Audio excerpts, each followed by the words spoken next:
on the audio in the background. If you guys would stick with us, we will get it fixed here shortly. So let's just keep rolling. All right. I do want to give you all a special shout out because I've been talking to a lot of our borrowers and we've gotten tons of good feedback from all the content you all are doing every week. And people are sad we can get together for Buyers Club, but they are loving this. Everyone I meet with has given really good feedback. So thank you all for doing this. Awesome. I think we just checked on it and you said it sounds a little better with the new microphone. So I guess give us a thumbs up or a like and let us know if the audio is better. We're going to keep rolling. All right. You know, I bought a house like a week ago or 2 weeks ago. Actually, we haven't closed on it yet. And when I went to look at the house, it was brought to me by one of my connectors. Actually, shout out to Ben Tubman with the Plaza Lanes. He owns a bowling alley, and he's a great connector for me. He brings a lot of deals for me. And so he had this friend of his that bowled at his bowling alley, and she actually works for bowling also full time. But she bought a house for her daughter like 6 years ago, and her daughter and her husband are getting divorced, and the daughter's actually moved out of the house, and the lady bought it for her daughter and her son-in-law, and the son-in-law's still in the house. She wants to sell it. The house needs some work. And I was walking through the house, and she was showing me the house, but this dude was yelling at me. He was cursing at me. Like raising his voice and pointing his finger? Yeah, like, you're not going to buy this effing house. And, you know, have you guys ever had that happen before? Yeah, to a certain degree. Sam definitely has. He's probably been in more houses than I have. But, yeah, that house is a funny story because you didn't get pictures either. So. I didn't feel like I could. Why do you pull out anything like wrestling moves from college? I could have. You were by far the best person for that to happen to, though. Why do you say that? Because I just think you do a very good job of staying calm in those situations. If someone's cursing me like that to my face, outside of my element, I probably wouldn't say as calm as you. Maybe I would. I think you would. I think you would handle it very well. But the kind of the bummer about it is I just found out yesterday that we got the house under contract. We're supposed to close in like 2 weeks. Found out yesterday that we got to get a signature from this dude because she put her kids on the dang deed. And even since she was married, they were married during the time that they owned the house. This dude that is the son-in-law has to sign a quitclaim or come to closing. So Wow. you think, Sam, you think you can get him in here? Let's do it. If you guys have ever been in a house and got yelled at, put it in the comments if you've had that fun experience. If you haven't, you eventually will if you stay in the game long enough. So Absolutely. All right, so fill up that chat box. Let us know if the sound is good, where you're from, questions for Suzanne or Sam or Lucas or any of us. How's business been this week? How are leads? leads are down a little bit. I think we got about 10 leads this week. So leads were down a little bit, but like we said, our buys have still been there. So Buying from connectors, real estate agents, wholesalers. And leads, usually you get the lead and usually you don't buy it the next day. Sometimes there's some follow up and they go out, they get quotes, you go back and forth. So we still have a marketing by Strickland in there as well. But yeah, leads were down a little bit this week, but anticipate to be up here with all this opening up that everyone's talking about. So It is good that things are opening up. Lucas, how have sales been this week? Sales good. Sold 3 this week, so not as many as we bought, but that's kind of typical this time of year. Those sales start to catch up to the buys as you move throughout the year here. But sales have been great on the retail side. Been great too. I know our retail brokerage Magnolia is going to have an awesome month this year, about $5 million or something in gross. I think Matt said. So yeah, they're still moving. Buyers are still out there. Are you seeing more movement from the retail side or the wholesale side, or any feedback there? I think initially the retail side was the one that stayed really strong and was kind of surprising to everyone. And then the wholesale buyers kind of fell off for a little bit, but I feel like the confidence is starting to grow in the wholesale buyers and investor buyers because they can start to see what type of good deals are out there. Yeah. How's the rental business been? It's the last day of April. Mm-hmm. May's rent is due tomorrow. it seemed like for most people I talked to, April turned out to be pretty good for rent collection, at least not as bad as some people feared, maybe is the way to say it.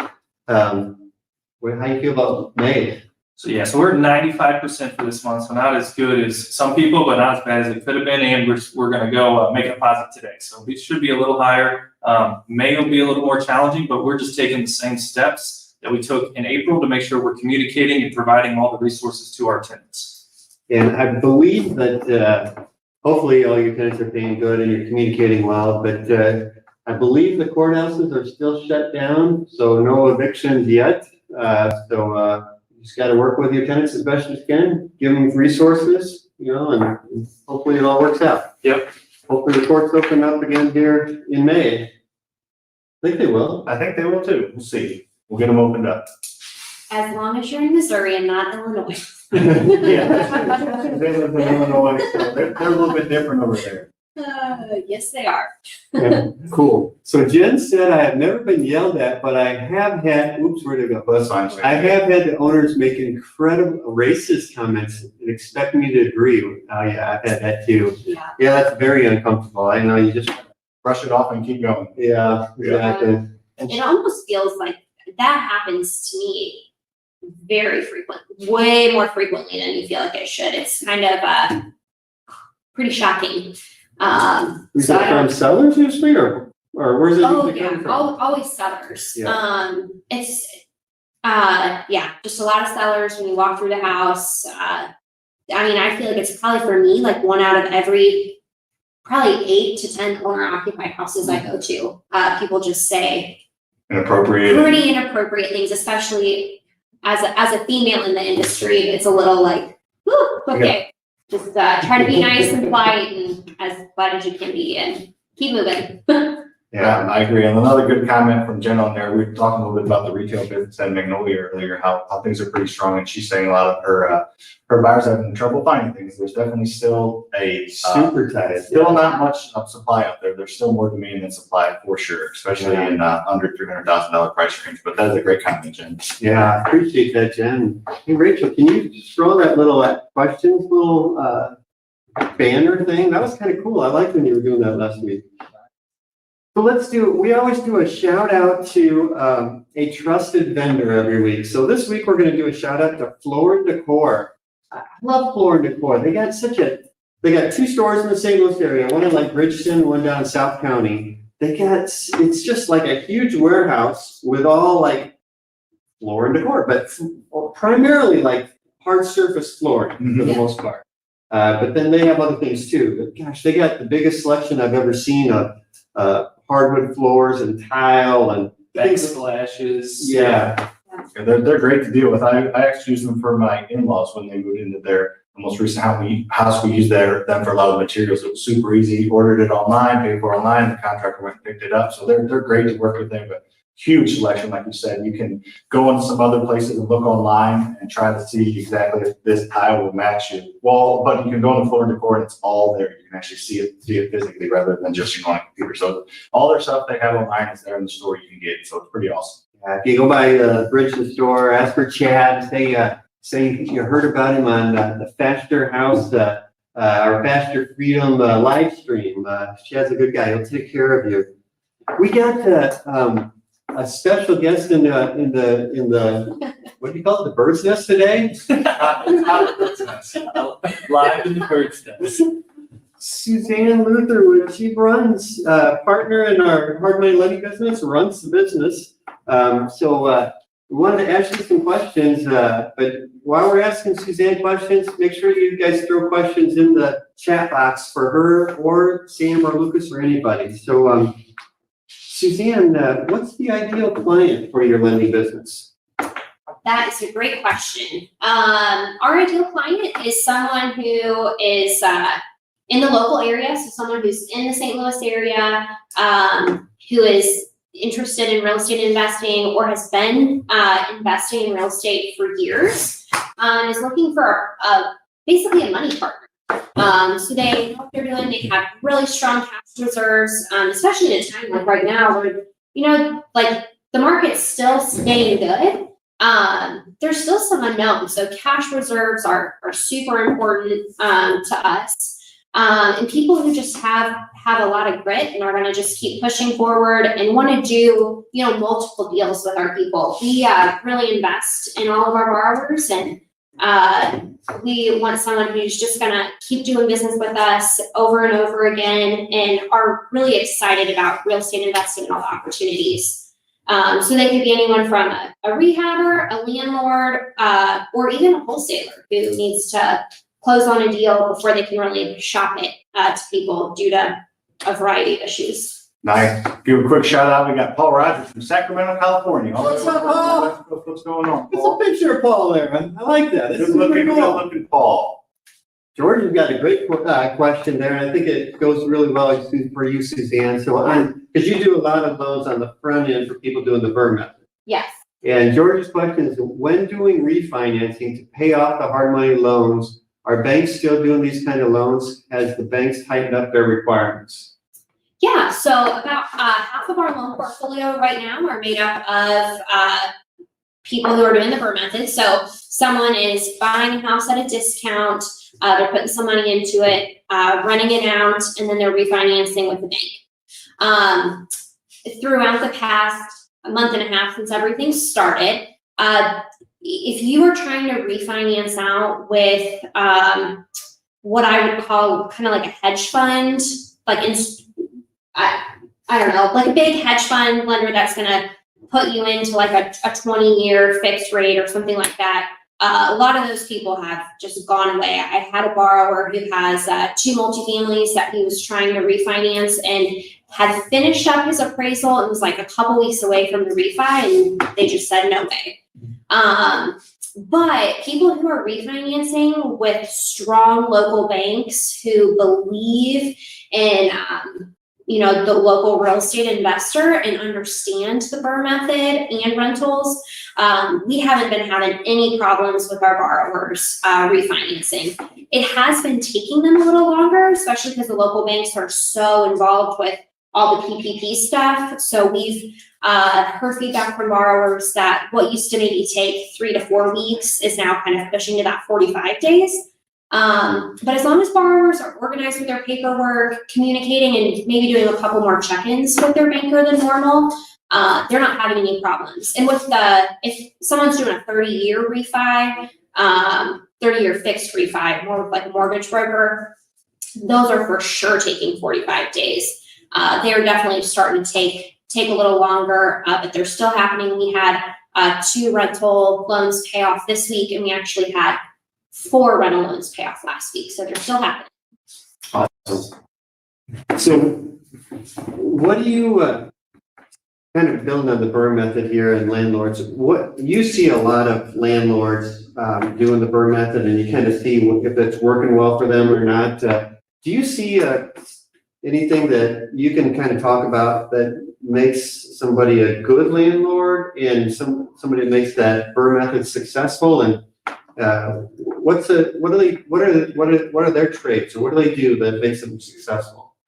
Yeah, that's a great question. When I think of my super solid landlord investors, they all have super strong cash reserves. They're not trying to live off their rental portfolio right now. They're just trying to actively grow, and they're constantly networking with wholesalers to try to find really good deals. They also have a really clear idea in their mind of what an ideal property is. People who are not successful say, oh, we're looking for rentals all over St. Louis. But people who say, we're looking for a house in Pattonville and Hazelwood school districts. We like 3-bed, 2-bath minimum. We like to be within this price range. Those are the people who do really well. And then finally, I think the last thing that really makes them stand out and be super successul is when they've figured out how to manage their own portfolio, especially when it's smaller. When you're having like 1 to, I would say 20 rentals, if you have, and it might not be necessarily the borrower, but maybe they have a partner or something that is maybe a little more organized. But if they can manage it in-house and have a really good understanding of how to manage well, those people do awesome. Awesome. So what terms can a borrower expect from you? You know, if they're wanting to borrow money from you and do a bird deal or do anything, I guess what kind of terms can they expect? Yeah, so I did not come from the financial industry. I came from a totally different industry. So when I came over here and helped kind of get this business started 5 years ago, I am a firm believer in simplicity. And a lot of other hard money lenders will tell you, they'll give you a range, like what interest rate you'll pay, what your points are, and that drives me crazy. So we've had the same rate since we started. So it's a 6-month interest-only loan at 12%, and then there's a 3-point origination fee on the back end, a minimum of $1,500 for those smaller loans that are under 50. And then we don't do an appraisal. I actually personally walk through the house with the borrower and just make sure everything makes sense. Because at the end of the day, we're not just a lender, we view ourselves as a partner and really firmly believe in those win-win situations. So we don't want to take back your house. We want you to win and pay us our loan off. And we don't have a prepayment penalty either, because we want people to pay us off quicker so they can get that next deal done. Nice. So you talk about the next deal, and mainly those are people, you talk about your tribe, Yep. people in your tribe, borrowers in your tribe.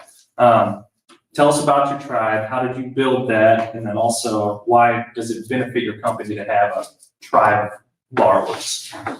Yeah, so I first heard the word tribe, gosh, probably like what, 3 or 4 years ago at the Dave Ramsey does this EntreLeadership thing. And there's a guy who wrote a book called Tribes. And it's all about who are your core customers and how does your program benefit them. And so our tribe are made up of local real estate investors who just do repeat business with us and are super successful. And we've been able to like watch their success grow. I remember one of the first loans I did with a borrower back in 2016. And now he started off as a wholesaler who started rehabbing a little bit and now has been building up this awesome rental portfolio. And just to see him progress, and I have tons of stories like this. My tribe are the reason I am in this business. I just love getting to know people and hearing what are their goals. Is their goal to they don't have anything in retirement and they just want to build up a rental portfolio so they have something for retirement. Maybe their goal is, they have a full-time job, they love rehabbing, and they just want to rehab a couple houses a year because it's fun for them. Or they are a contractor, they've always worked for someone else and they're ready to like do their own thing. So I love our tribe. They're just made up of super high quality investors in the area that we just do business with all the time. And we're always looking to grow that too. It's not like I have a set number and those are the only people allowed kind of in my inner circle. So other people can join your tribe? Yes. How does somebody join your tribe? Yeah, so the first step is the step that everyone has to go through, which is just applying. We pre-approve every borrower because we believe in those win-wins. So we do credit checks, we look at your bank statement, stuff like that, but it's just to make sure that you're gonna do well. And then once you're pre-approved, you let me know when you have a house under contract. I'll walk through it with you. We'll get everything closed with the title company. It's not just me and our team. I've got a rock star team of 3 other people. So we'll get that deal funded for you. You pay us on time. You do really well with the property.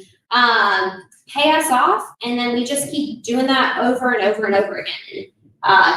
As soon as we keep doing that second, third, fourth deal, you are totally in our tribe at that. I think that tribe concept it's a concept for running a business and running whatever you want to run. It doesn't necessarily obviously only apply to lending. You can apply to if you're doing flips. You have a tribe of contractors you work with. If you have a rental portfolio, just a tribe of people you work with. So that is a great concept. It's a great book. Are you in my tribe, Sam? We'll see. Send an application and I'll look at it. But it's just a great concept. It's basically a great job explaining it, but it's just having a core group of people with similar values and beliefs and organizational, and that you want to do business with. So it can apply to any business. It's not just lending, but it's a perfect example. Yeah, it kind of goes along with that 80-20 rule a little bit to me, a little bit. Maybe your tribe members are 20% of the people, of the people you lend to, but overall they might be doing 80% of the business, something like that. So. Yep. There you go. Look at the comment up there. Dustin, you are firmly implanted in the tribe. Dustin, it is good to be in the tribe, and it's good to have Dustin in the tribe. He's Yes. freaking awesome. Dustin is a rock star. Right. And Dustin is a great example of how you can build a tribe too. It's not just for, a bigger business. Dustin has a phenomenal thing going on right now. And he's really created his own tribe. I watched his little Facebook Live video yesterday on his House from Hell update that we are lending on right now. We should have Dustin in sometime to talk about that. We should talk about grit and perseverance. Right. But he did a little shout out again to all of his key contractors who made stuff happen. And that's just a great example of, like what Sam was talking about earlier about contractors who you can create a tribe, and he just treats them super well and keeps them busy on house after house. So they'll push through midnight on him to get a deal done and listed. So how has your business changed since this virus thing? First, the very obvious thing is our team. So we're like upstairs in this nice new space. And yeah, Correct. And so we were all excited. Oh my gosh, it was probably like a week before everything happened. We actually get to move our offices up here, and we were all so excited, and everyone was ready to be in our new office. It's like a lending suite. I'm very excited about it. And anyways, once everything started happening, our team all started working remotely. So I feel like having all four of us kind of spread apart in our homes, that was one of the biggest things that changed first. The second thing that changed is I kind of thought, okay, Brian, you use this phrase, the economy hit a brick wall. It just kind of stopped overnight. So we thought about, in all of us, we're having conversations about what we can do to kind of protect ourselves. And for me, it's also about protecting our borrowers. So we used to lend up to 75% of a reasonable ARV, and we have dropped that down to 70%, just because we want borrowers to be safe. Who knows what's going to happen. And then the other thing is, people would send me a loan request, and I just got that thing scheduled and never asked for pictures or anything like that. And I've been asking for pictures and doing a lot more intentional vetting of a property before I set up the time to go out there and look at it, just because I want to make sure that if I'm going to be looking at it and, being around, people, I just want to make sure the deal is going to make sense before I take time to walk through that property. Awesome. So, what's the craziest thing that has happened to you or one of your borrowers since you started this business? Gosh, I always joke that I could probably write a book. Just because we're involved in so many deals. I feel like just because Dustin is on top of mind, he had a crazy situation. I don't know, probably within a month and a half ago, of a house that he closed on. He bought it. Sweet lady who owned the house. It was just her and 2 grandkids in a practically empty house when we walked it, minus the bed in the basement and some signs of probably drug use and various weapons laying around. Sweet old lady. Yeah, the lady seemed super sweet. I was like, I don't know, this is weird. I mean, I'm sure they'll get out, whatever. So how often do you see drug use or guns or whatever in your houses? A lot. I used to go walk houses by myself all the time. I thought it was fine, vacant houses, whatever. And I've ran into my fair share of squatters, and I am not a very intimidating person. I'm pretty short and I'm scared of you. probably not very scary to a squatter. So I actually my borrowers are required now to walk houses with me. But anyways, I do run into that. Yeah, we do see drug use and other things quite frequently. But you know, we saw this. I told Dustin we're going to do the loan. I was excited about it. He was partnering on it with actually another. Dustin said lots of weapons. There were a lot. He actually kind of partnered on it with another borrower of ours who's in our tribe, which I love when that happens. That's been happening a lot recently, which I'm excited about. And anyway, so you know, I think nothing of it. We get everything processed. We close really quick. Dustin goes over there with our other borrower and his pregnant wife. And they walk in and they kind of hear stuff. And they're like, what? We thought the house was vacant. You know, we closed on it. And all of a sudden they hear like a lady's voice and then they hear a man's voice and the lady kind of rushes upstairs and Dustin sees a gun on the counter.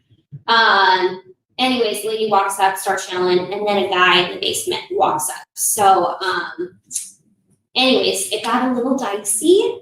The police were called. Everyone is safe and fine. But anyways, he had to deal with this basically lady who was now squatting with her crazy, I think it was like ex-husband or something. Anyways, that was a crazy recent story. But the good news is Dustin got the crazies out of the house, got the weapons out of the house, and turned out a beautiful product, and he actually just got paid off for it yesterday. So that's Dustin has persevered. persevered a lot. Yeah.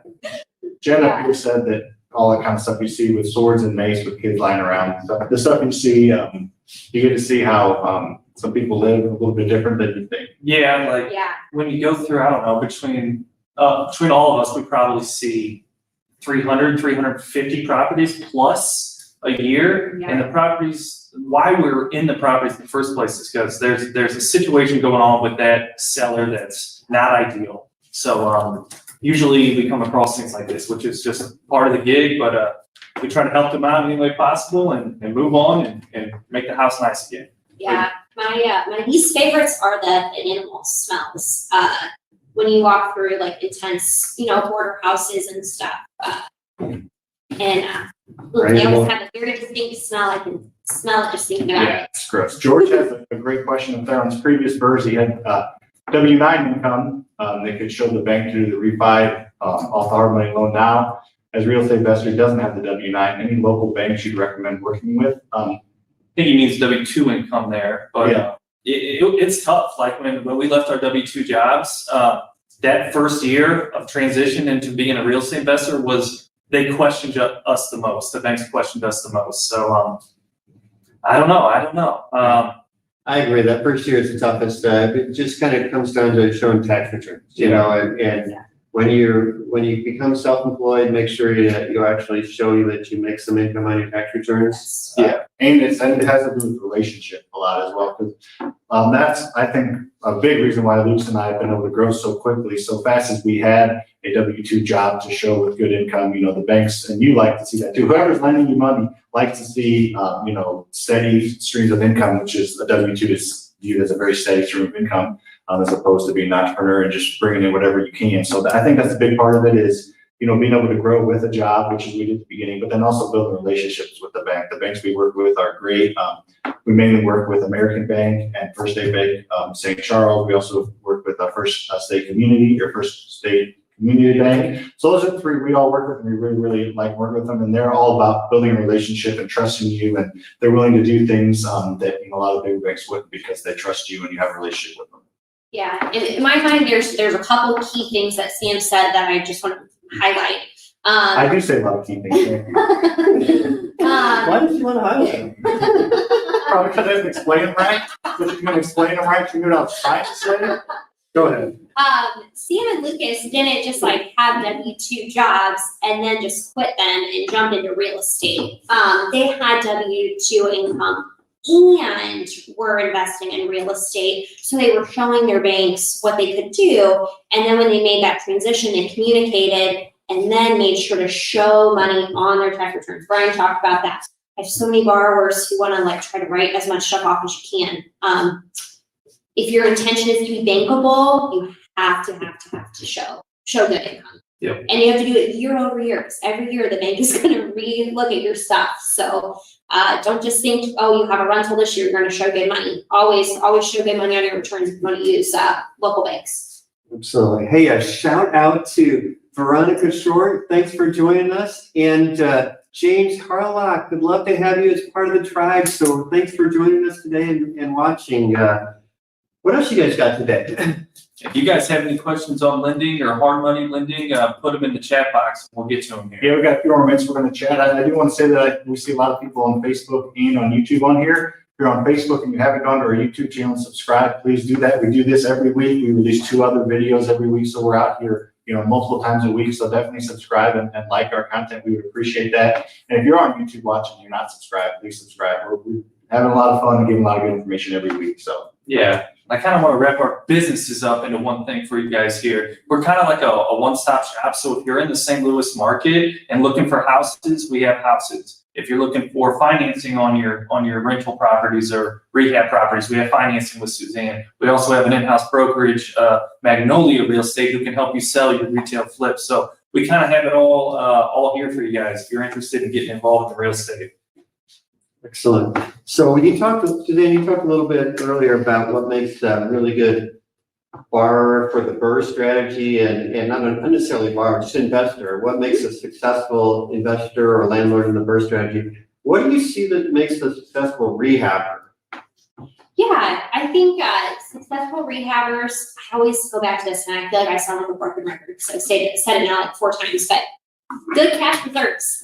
You gotta have cash reserves, even as a rehabber, because hiccups will come up along the way. But I think some of my best rehabbers are people who have good cash reserves or other sources of income to pull, and they want to get in and do some of that work themselves. They're able to, buy a little bit more competitively, but they make up for that with good sweat equity. And they also understand that if they're going to take on a bigger project, they can't do it all themselves. So they have the right connections and people to talk to come in and help get that work done. The rehabbers who I feel like do the best are people who can get in and get out of a house as soon as possible. I think that's key. And they have like a good eye for like design and details, or someone on their team that they can talk to about that. Because those rehabbers who do those little touches, like I know we talked about how Sandra put in like a dog bath in the basement of her Old Town St. Charles house, or she was just a piggyback off of that. She did a rehab, and it was a house that had an unfinished basement, but she was having a plumber there anyway. So it was like, it only cost her like about an extra $1,000, I think, to put in this dog washing station, which she was able to market really good when she was selling the house. So that's a great example of some things you can do inexpensively that really make a difference. Yeah, when people just think about like, what's it gonna feel like when a buyer is walking through the house? What are the little things they're gonna notice? What are some things we can do to make it stick out so it's not just another house with white trim, gray walls, and white cabinets?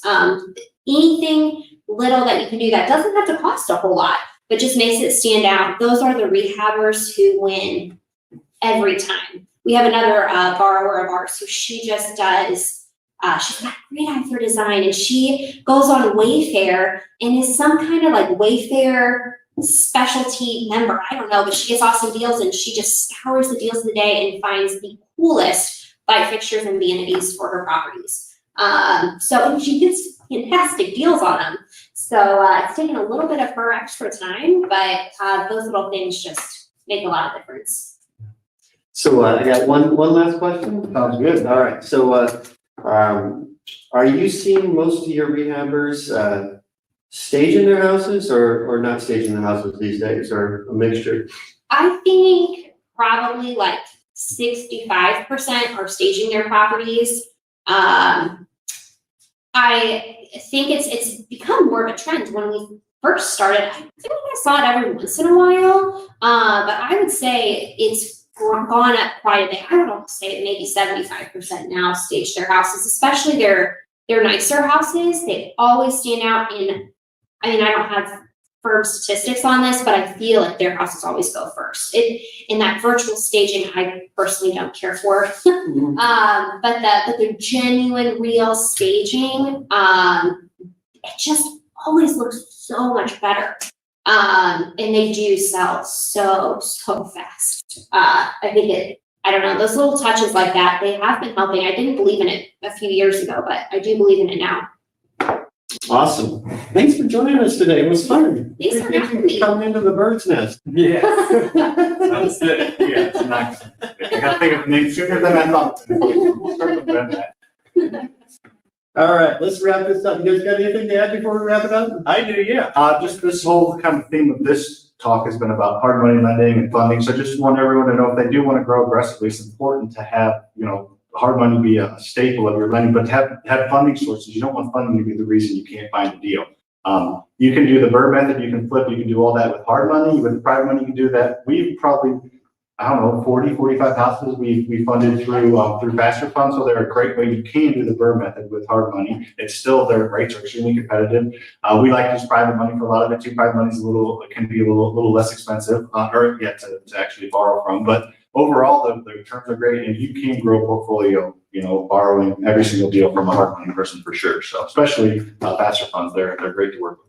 And I love when people have multiple capital sources. We have several borrowers who have private funds for some of their deals and then use us for some. Some people who always use us for their purchase and then use private funds for the rehab. So I think if you have multiple sources of funds, that just helps you do better in the industry and really, really grow and scale.